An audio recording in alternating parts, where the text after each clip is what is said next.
네, 안녕하세요, 여러분. 달팽이의 여정 79일차입니다. 오늘부터 타이탄의 여정 대신에 달팽이의 여정이란 말을 좀 쓰겠습니다. 어, 저희 아이가 채널 이름은 달팽이인데 왜 타이탄이냐라고 해서 달팽이가 맞지 않느냐, 일리가 있는 말 같습니다. 사실 타이탄이라고 한 이유가 우리가 이제 타이탄의 도구라는 역량을 좀 키우자 라는 의미에서 제가 타이탄이라는 의 여정이라는 말을 붙였었는데, 어, 결국에는 속도보다 방향이라는 제 채널명의 달팽이처럼 속도보다는 사실 방향을 좀 더 우선시하자 라는 의미의 채널명에 비추어서 달팽이의 여정 괜찮은 것 같습니다. 그래서 오늘부터는 달팽이의 여정이라고 하겠습니다. 오늘은 보이지 않는 것, 그 이면에 보이는 것을 넘어 이면에 있는 숨어 있는 것들을 알아내려고 노력하자 라는 얘기를 해보려고 합니다. 손자병법을 해설한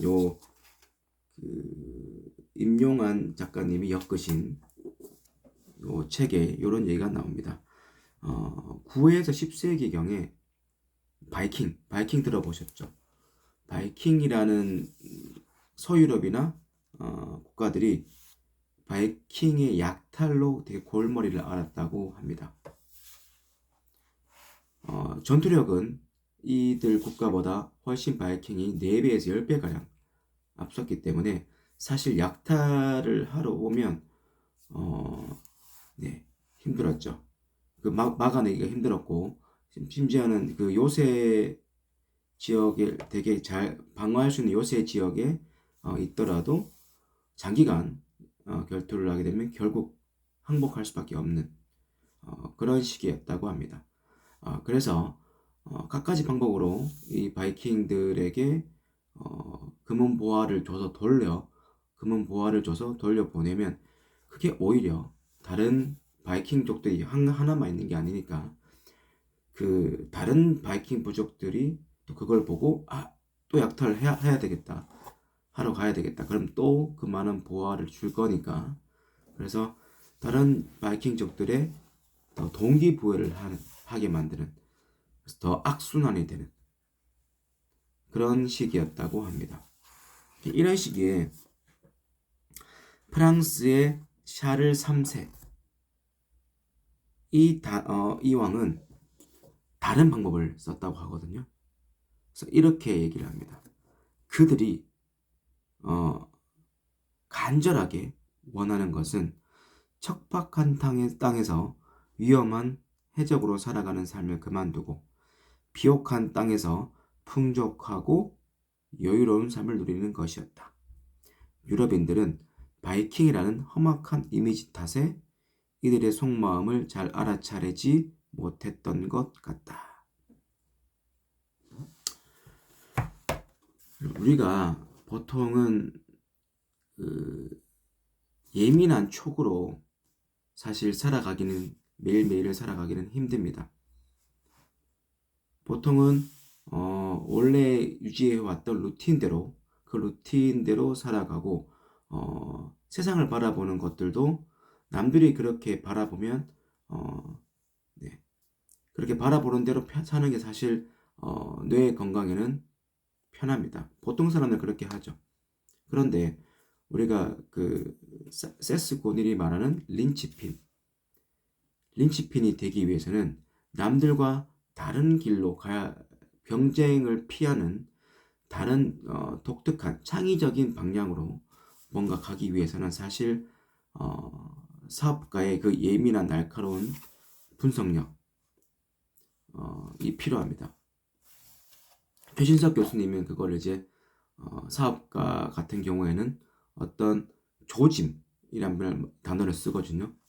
세상이 돌아갔을 때 뭔가 바뀌려고 하는 그 예민한 그 조짐을 읽어내는 능력이 사업가에게는 있어야 된다. 린치핀에게도 마찬가지고 저희에게도 마찬가지입니다. 어떤 변화를 보는 것 또는 보이는 그 다른 사람들이 이쪽 방향으로 또는 이런 시각으로 볼 때 그거를 다른 방향으로 틀거나 그 보이는 것을 넘어서서 볼 수 있는 능력이 있어야 되겠죠. 이 바이킹이란 이제 얘네들은 내 약탈을 좋아하고 전쟁을 좋아한다. 호전적이다 라는 이미지 때문에 이들의 이면에 숨어있는 정착하려고 하는 속마음을 알아차리지 못했던 거죠. 다른 사람들은. 그래서 이 샤를 왕은 이들의 이제 이 바이킹 쳐들어온 바이킹 족장에게 어떤 계급을 주고 이 사람을 프랑스의 귀족으로 이렇게 끌어들입니다. 그러면서 계약을 맺죠. 그래서 우리가 어떤 평소에도 뭔가 현상이라는 게 보통 있죠. 보이는 것. 현상이 있을 때 그 현상을 왜라는 질문을 좀 습관적으로 할 필요가 있습니다. 저 같은 경우도 아이들이 틈이 많은 수포자들 같은 경우에 얘네들은 수학을 못하기 때문에 그런 이미지에 갇혀서 내가 뭘 가르쳐줘도 못할 거야 라는 생각이 보통 보편화된 많은 사람들이 바라보는 시각인데 왜라는 질문을 하는 거죠. 이 아이들이 왜 수포자가 되었을까? 또는 왜 수학 시간에 이런 행동을 할까? 사실 그 이미지에 갇혀 있지 않고 그 이미지를 탈피를 하고 이런 질문을 하게 되면 이 아이들이 오히려 수학을 더 잘하고 싶어 한다는 걸 알 수 있습니다. 그런데 못하니까 그 전에 쌓여왔던 그 수학의 실패 경험들이 그들로 하여금 수학을 포기하게 만들고 자기는 수학을 못하는 사람이라고 만든 거죠. 본질은 사실 더 수학을 잘하고 싶은 마음이 있는 아이들이 더 많습니다. 그런 마음을 이제 우리가 발견낼 수 있다면 그들을 더 도와주려고 하는 저의 마음 그리고 그런 계획을 하려고 하는 이런 저의 마음이 좀 더 생기겠죠. 다른 방향으로 뭔가 이들을 도와주려고 할 겁니다. 그래서 우리가 세상을 살아가면서 뭔가 남들이 이쪽 방향으로 바라볼 때 왜? 라는 질문을 통해서 왜 이런 현상이 발생할까? 그 보이는 것을 넘어서는 질문을 통해서 다른 방향으로, 다른 시각으로 한번 틀어서 왜 이럴까? 보이지 않는 부분을 한번 발견하려고 하는 노력을 해볼 필요가 있는 것 같습니다. 오늘 하루도 어떤 반대 방향으로 또는 다른 방향으로 현상을 바라보면서 우리의 그 시각이라고 할까요? 어떤 센스, 감각을 좀 예민하게 다듬어 보는 하루가 되시기를 바랍니다. 오늘 하루도 4가지 외치면서 마무리하도록 하겠습니다.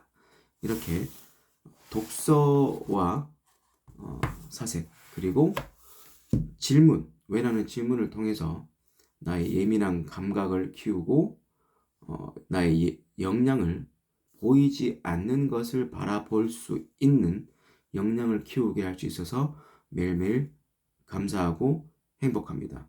그리고 이런 활동을 매일 할 수 있습니다. 그렇기 때문에 제 마음은 풍요롭습니다. 오늘 하루도 감사하고 풍요로운 하루 보내시길 바랍니다. 감사합니다.